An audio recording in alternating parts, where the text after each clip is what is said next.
पुण्यश्लोक अहिल्यादेवी होळकर यांच्या 299व्या जयंती उत्सवाचं आज चौंडीमध्ये आयोजन करण्यात आलेलं आहे।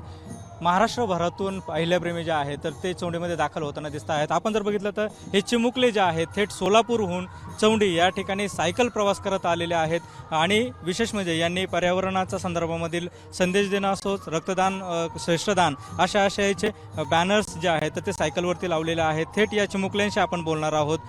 तुझं नाव काय आहे, कुठून आलाय? देवांश विजय क्षीरसागर, मी सोलापूरमधून। काय नेमके उद्देश होता, तू सायकल चालवत आला? अहिल्याबाईंच्या जयंतीनिमित्त आणि आता प्रदूषण खूप वाढल्याने झाडे लावू झाडे जगू असे संदेश देत। किती किलोमीटरचा प्रवास होता, कसा होता? 160 काही त्रास झाला येताना? नाही। तुझं काय नाव आहे आणि कसा उत्साह वाटतोय तुला आता तू सायकलवरती एवढ्या लांबचा प्रवास करून इथं आलास? खूप छान वाटते। माझं नाव पार्थ। खूप छान वाटते इथे पुण्यश्लोक अहिल्यादेवी यांच्या जयंतीनिमित्त आम्ही 28 तारखेला रात्री निघालो होतो आणि आज इथे पोचलो।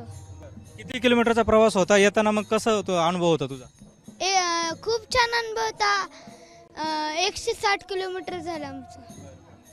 एकंदरीत जर बघितलं तर पुण्यश्लोक अहिल्यादेवी होळकर यांच्या जयंती साजरी करत असताना अशा पद्धतीने पर्यावरणाचा संदेश जो आहे तर तो देखील या चिमुकल्याने दिलेला आहे आणि थेट सोलापूरहून चौंडी जे आहे तर ते या चिमुकल्याने सायकलवरती गाठलेला आहे। कॅमेरा पर्सन किरण कटारेसह सुनील भुंगळ, एबीपी माझा, चौंडी। एबीपी माझा, उघडा डोळे बघा नीट।